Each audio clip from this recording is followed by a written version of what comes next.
السلام عليكم ورحمة الله وبركاته، وأهلا بيكم في حلقة جديدة. وانت بتفتح استوديو يوتيوب عندك على الموبايل وبتضغط على الإحصائيات عشان تشوف إحصائيات قناتك وقد إيه إحصائيات قناتك مهمة اللي انت تعرفها وتحللها عشان تعرف انت وصلت للناس قد إيه وانت ماشي صح ولا غلط.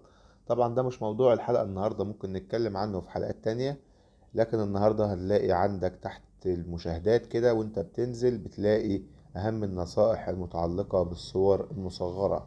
بتضغط عليها بتدخلك على شرح لليوتيوب. اليوتيوب بيقول لك الصور المصغرة تساعد المشاهدين على اختيار فيديوهاتك. يعني بيقول لك الصور المصغرة دي حاجة مهمة جدا، اللي تخلي المشاهد من يشوف الفيديو بتاعك من وسط 10 20 30 فيديو موجودين، هو بيختار الفيديو بتاعك انت. بيقول لك حرك صبعك ناحية الشمال علشان تشوف بقية الحاجات، وطبعا عندك النقط تحت تدل عدد الصفحات. بتقلب يقول لك تحقق هذه الصور أداء جيد. الصور طبعا بيجيب لك 3 صور من قناتك انت. تعرف دول اكتر صور جذبت الناس، دول اكتر صور مصغرة الناس انجذبت ليها وضغطت عليها وحققت عندك مشاهدات، او مش لازم يكون هي اعلى المشاهدات، ولكن دي جذبت الناس اكتر من صور تانية كتير. وجايب لك 3 صور. طبعا ال3 صور دول من قناتي انا. هتلاقي عندك انت في قناتك صور تانية ممكن تشوفها، تشوف دول اللي جذبوا وحاول تشتغل عليهم.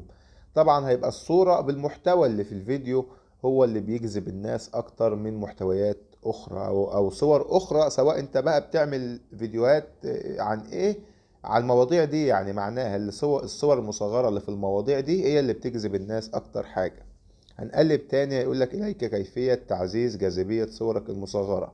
هنقلب ويقول لك احرص على أن تكون واضحة وسهلة القراءة.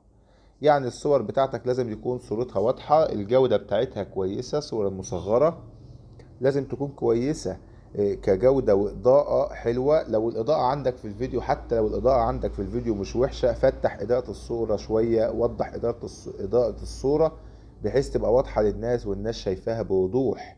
لأن هي يعني بتكون واضحة وسهلة يعني بتوضح الفيديو عبارة عن إيه. ده عنوان الفيديو، يعني الفيديو عبارة عن عنوان وصورة مصغرة، هما الاتنين واحد. الصورة المصغرة أكتر كمان من العنوان، لأن هي بتاخد أكتر مكان في الشاشة من العنوان. يعني العنوان بيبقى عبارة عن سطر زي اللي أنت شايفه تحت ده، والصورة المصغرة قد الحتة، قد ال9 صور اللي أنت شايفهم دول. فالصورة المصغرة أكتر حاجة بتاخد العين، هي اللي بتجذب المشاهد. اللي أنا أفتح الفيديو ده يتغير حجم الصورة، والعنوان طبعا بيبقى الحتة الصغيرة اللي أنا بقراها لك دلوقتي دي. يتغير حجم الصورة المصغرة على الأجهزة المختلفة، لذا استخدم صورا ونصوصا ذات دقة عالية. يعني لو هتكتب على الصورة اكتب بلون واضح، اكتب بلون يبان. اختار الدقة عالية للصورة. لو عندك برنامج تعديل صور عدل على الصورة علشان تبقى واضحة وإضاءتها واضحة وظاهرة للناس وتبين ايه الفيديو بيتكلم عن ايه بشكل اكتر. استخدم صور تتميز عن غيرها من الصور المصغرة. يعني خلي صورك مميزة. ما ينفعش اللي انت تستخدم صور زي ناس تانية او نفس الصور. حاول تكون متغير، حاول تكون يعني مختلف علشان تجذب الناس. لان انا لو لقيت نفس الصورة بنفس الشكل بنفس الالوان مع اختلاف مثلا الشخص او اختلاف الموضوع، بس يعني الشكل هو بنفس اللون بنفس كل حاجة، فخلاص انا يعني مش هتجذبني. انما لما يبقى قدامي 10 صور وفي صورة مختلفة قوي فيهم، هتلاقيك مركز مع المختلفة، هتلاقيك مبهور بالصورة دي، هتلاقيك بتضغط على الفيديو بتاع الصورة دي.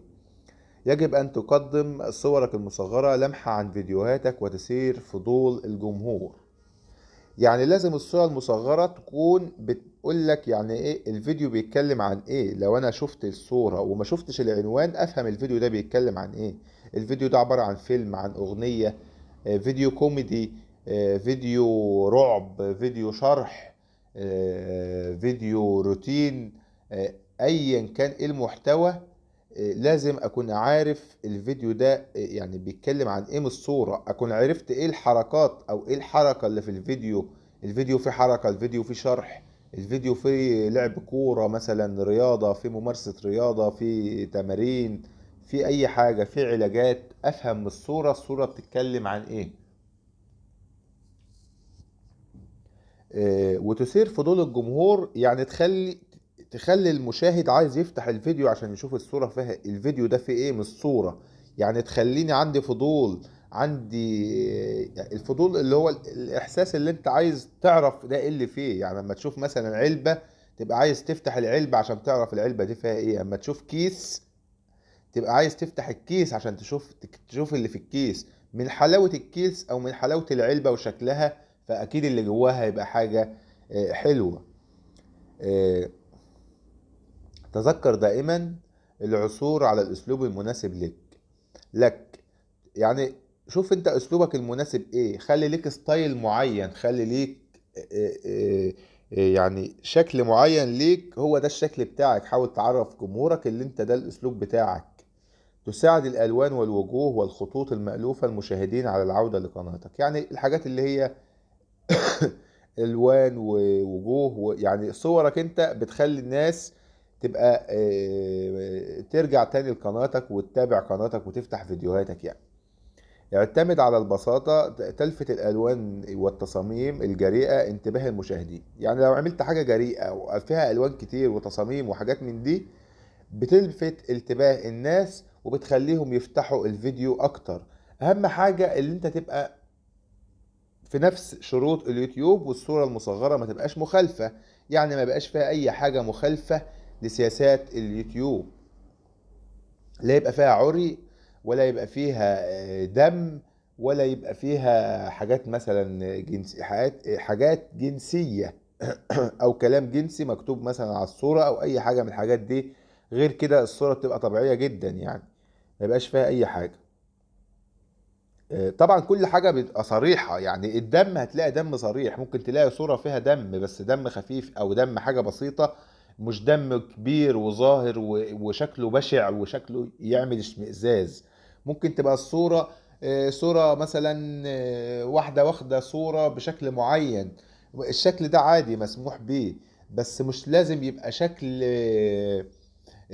شكل جنسي صريح مليون في المية. يعني أي حد يشوفه يعرف إن الفيديو ده عبارة عن جنس، يعني مش اللي هو صورة عادية يعني. بالنسبة برضو للعري، ما عادي في ناس بتبقى متصورة أو الأجانب أو كده بيبقوا متصورين بملابس مش يعني فيها عري، بس هي مش ضمن إيه الشروط. اليوتيوب هتلاقي اليوتيوب أصلا مفصل لك في الشروط بتاعته العري هو عبارة عن إيه. إيه الحاجات الأجزاء من الجسم لو ظهرت لأ دي ما ينفعش تظهر. أجزاء مسموح بها اللي هي تظهر، وفي أجزاء مش مسموح بيها. شروط اليوتيوب وسياساته وقوانينه كلها مكتوبة، انت لو قريتها هتفهمها وتفهم اليوتيوب عاوز منك ايه.